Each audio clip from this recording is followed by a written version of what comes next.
नमस्कार दोस्तों, जुगड़ा इंदौरी की सीताराम और आप लोग अभी दर्शन कर रहे हैं त्रिवेणी संगम नोज प्रयागराज महाकुंभ से।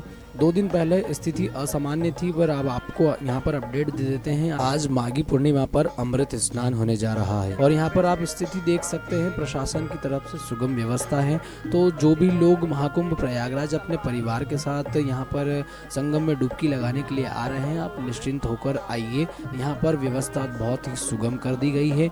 ट्रैफिक मार्ग सारे खोल दिए गए हैं, ट्रैफिक डाइवर्ट कर दिया गया है। नो व्हीकल जोन बनाकर कुंभ मेला में किसी प्रकार की कोई गाड़ियाँ अलाउड नहीं है, बाहरी क्षेत्र से ही गाड़ियों को जाने दिया जा रहा है।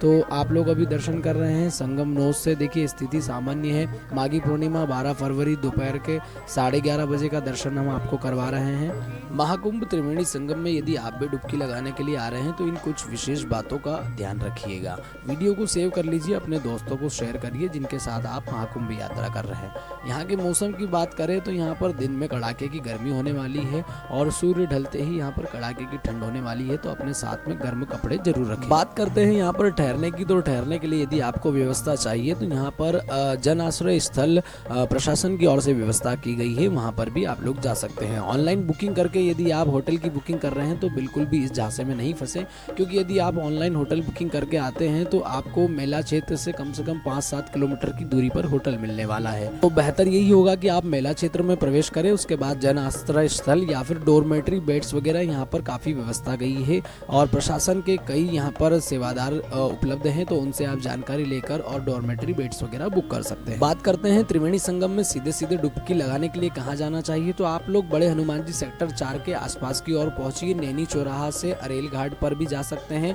और वहां से आप सीधे त्रिवेणी संगम में डुबकी लगाकर अपने घर की ओर प्रस्थान कर सकते हैं। बात करते हैं अखाड़ा क्षेत्र की, तो अखाड़ा क्षेत्र बसंत पंचमी और आज माघी पूर्णिमा के स्नान के बाद में कई अखाड़े यहाँ से अपने अपने स्थान को प्रस्थान कर जाएंगे, इसलिए परेशानी में नहीं पड़े। परिवार के साथ आ रहे हैं तो आप सीधे त्रिवेणी संगम पर स्नान करके बड़े हनुमान जी का दर्शन करके और अपने स्थान को प्रस्थान कर सकते हैं। कितने सेक्टर में है और कौन से सेक्टर में क्या मिलने वाला है? महिला क्षेत्र में टोटल 25 सेक्टर है, जिसमें 1 से लेकर सेक्टर नंबर 10 तक बड़े हनुमान जी की साइड यानी कि पीपा पुल के इस पार ही सेक्टर नंबर 1 से सेक्टर नंबर 10 तक मिल जाएंगे, जहां पर आपको मेले की आधुनिकता दिखेगी। जैसे कि जितनी भी कलाकृतियां हैं, मेला है, आधुनिकता है, डिजिटल महाकुंभ की अनुभूति है और जितने भी दर्शन है वो आपको 1 नंबर से 10 नंबर के बीच में होने वाले हैं।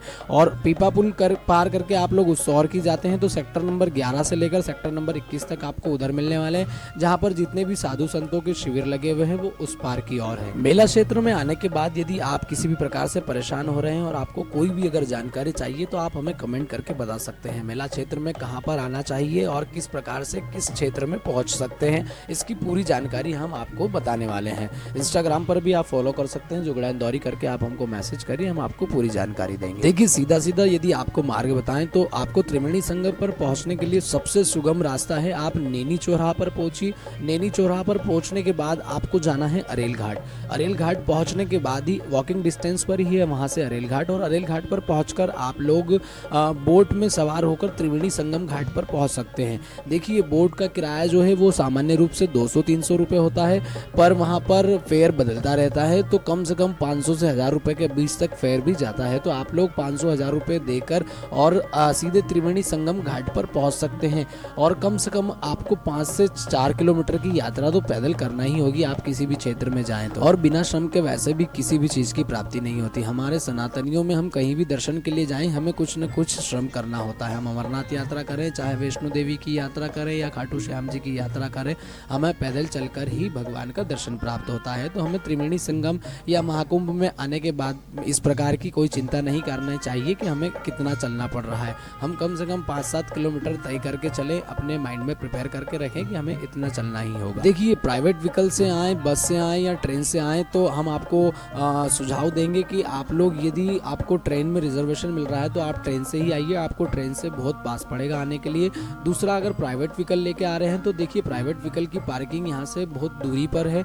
प्राइवेट व्हीकल नहीं लाते हुए आप लोग बस का मार्ग चुन सकते हैं, क्योंकि बस की पार्किंग मेला क्षेत्र से बहुत करीब है और वहाँ से आप आसानी से मेला क्षेत्र की ओर आ सकते हैं। यदि आप अपने प्राइवेट व्हीकल से आ रहे हैं तो आपको कम से कम 20 किलोमीटर की यात्रा तो करनी ही पड़ेगी। साथ ही आपको अगर रोड ट्रैफिक जाम लगा हुआ है तो उस ट्रैफिक से निकलने के लिए आपको काफ़ी समय लग सकता है। बस पार्किंग से आप सीधे मेला क्षेत्र की ओर जल्दी पहुंच सकते हैं या फिर ट्रेन स्टेशन से जल्दी की ओर। महाकुंभ प्रयागराज की यदि आपको किसी भी प्रकार की कोई जानकारी चाहिए तो आप हमारे चैनल को फॉलो करिए और आप कमेंट करके बताइएगा कि आपको किस प्रकार की कुछ जानकारी यदि चाहिए, यहाँ पर रुकने ठहरने या किसी भी प्रकार की कोई व्यवस्था चाहिए तो आप हमें कमेंट करके जरूर बताएं। और ऐसे वीडियोस महाकुंभ के अपडेट देखने के लिए आप को फॉलो जरूर करें।